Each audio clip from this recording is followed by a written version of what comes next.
A World Cup winning manager with over 100 wins with his French squad spanning 12 years is surely deserving of a spot in the greatest international manager debate. The second highest number of wins under any other French manager is just 41 games. The victory over Austria at Euro 2024 stamped a century of wins for France under Deschamps. Deschamps has a record of 2.1 points per game, managing France over 160 games. But surprisingly, his name often doesn't come up when we talk about the greats of international management. That's probably due to the fact that the popular opinion surrounding him seems to be that he was in the right place at the right time, with a tremendous pool of talent to pick his squad from. But then there needs to be a mention of Exhibit A. Gareth Southgate for England, or Exhibit B, Roberto Martinez with Belgium, and countless other examples that prove that simply having a great talent of pool isn't enough to necessarily win major tournaments. This brings us to confidently conclude that a manager's role is much bigger than just picking the top players and hoping for the best. While Didier Deschamps certainly had some of the greatest tools at his disposal, it's important to understand how he built it in a cohesive winning formula. Let us dig into the Didier Deschamps story and analyze his management over the French national team over the past 12 years. In order to understand his success with France, we'll also briefly go over his past as a player and previous managerial stints to highlight his qualities.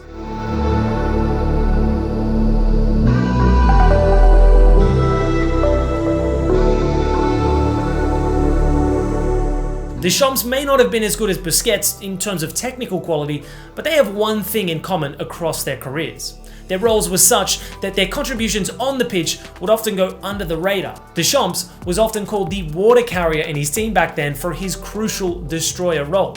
He was tasked with breaking up attacks and winning possession before passing the ball to more creative outlets. A product of the Nantes Academy back in the 80s, he played for Nantes, Marseille and Bordeaux in the French league before making his way to Italy.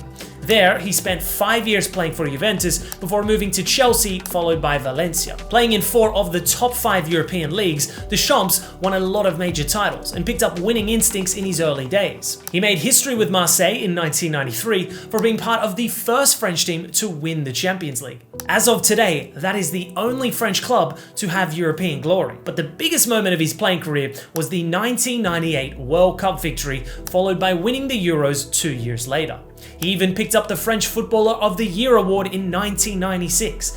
These consistent winning performances built a certain idea in him about what it takes to go all the way. The selfless role he played on the pitch also instilled a spirit of team over individuals philosophy, which he carried into his managerial career.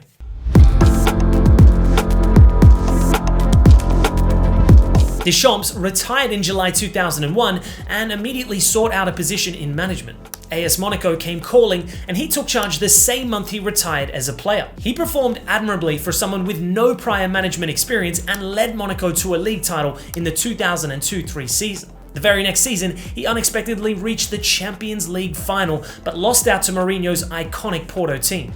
He resigned in 2005 after differences emerged with the club president. Elsewhere, one of the biggest scandals in football history was being investigated after the infamous Calciopoli scandal sent Juventus down to Serie B and Fabio Capello resigned as the manager. Deschamps stepped in to bring his former club back to glory. He faced a tough task ahead as many stars left the squad that year, but in his first attempt, the old lady was back in the top flight. After the Serie B victory in May 2007, Deschamps and the club hierarchy had some tiffs and Deschamps resigned from his post. Exactly 2 years later, he was given the ropes to lead another former team of his. This proved to be his most successful stint at the club level, as he led Marseille to their first league title in 18 years, along with 3 French League Cups and 2 French Super Cups in 3 years.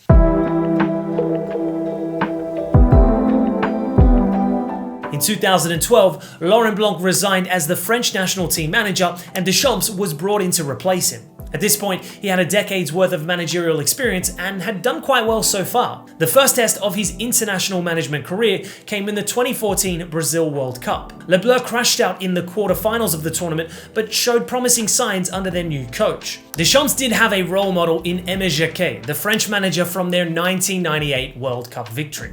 He had a ton of respect for Jacquet and learnt a lot about management from him. After the 2018 World Cup, Deschamps opened up about his high regard for the former manager. The 2016 2016 Euros was set for a grand finale between France and Portugal, with Le Bleu considered the favourites to win on home soil. But Eder's goal and Ronaldo's touchline antics proved too strong for a French victory. But the narrow loss only seemed to bring the French squad together even more. Or maybe it was Deschamps' ability to motivate his men and look forward to a better future. He once admitted in an interview how much he hated losing and couldn't stomach it with a straight face. This small statement shows a much larger insight into his elite mentality that no doubt must have rubbed off on the French players. But it was also perhaps his ability to learn from previous failures. Before the 2016 Euro final, Deschamps built up the occasion for his players by pushing a lot of sentiment into just one match. But after the loss, he realized that maybe an emotionally fueled mindset was not the right approach. 2 years later at the World Cup, Deschamps kept things fairly simple.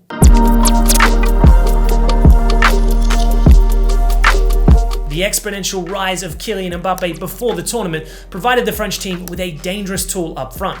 But it was Deschamps and his willingness to tactically adapt that led to their eventual success. After navigating rough waters in the group stage, the best international fixture in recent history was drawn up. Argentina faced France in the round of 16, and similar to the Qatar World Cup, this one saw a galore of goals as well. Even though the solid French defense shipped 3 goals to Messi's side, Deschamps' menacing French team with quick attacking transitions proved to be too strong, winning the tie 4-3. The integration of Mbappe into the squad, with Griezmann playing behind the striker, proved lethal in the setup. Pogba and Conte as the double pivot made up one of the most well-balanced midfields in the world. It was smooth sailing after that as they won 2-0 against Uruguay and 1-0 against Belgium before facing Croatia in the final. The final was a spectacle for the French faithful as the team displayed the perfect combination of tactical discipline and individual expression on the field. With 4 great goals, France lifted the World Cup after 20 years, and Deschamps became the 3rd manager in history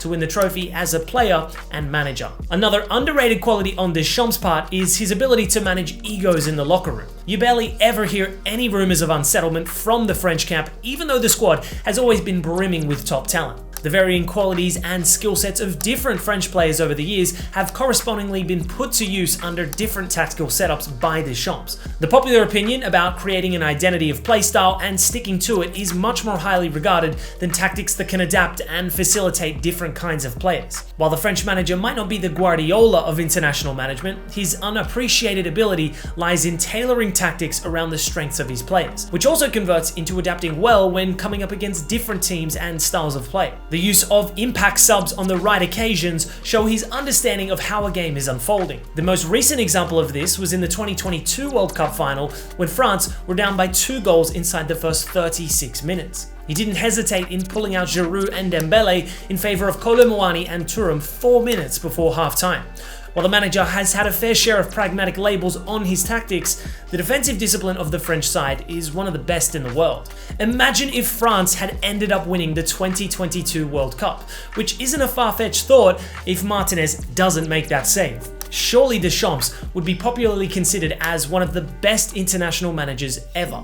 A small variance in one result cannot take away how consistently successful France have been since he took over. Vicente Del Bosque definitely has his name up there for leading Spain to the 2008 to 2012 successes, but Deschamps has proved himself to be talked about in these conversations too. France's Euro 2024 campaign wasn't as impressive, but his tenure is far from over. His current contract will see him lead France in the next World Cup in 2026. With 2 years to go and recent underwhelming performances at major tournaments, he will be itching to bring back his team to its former best.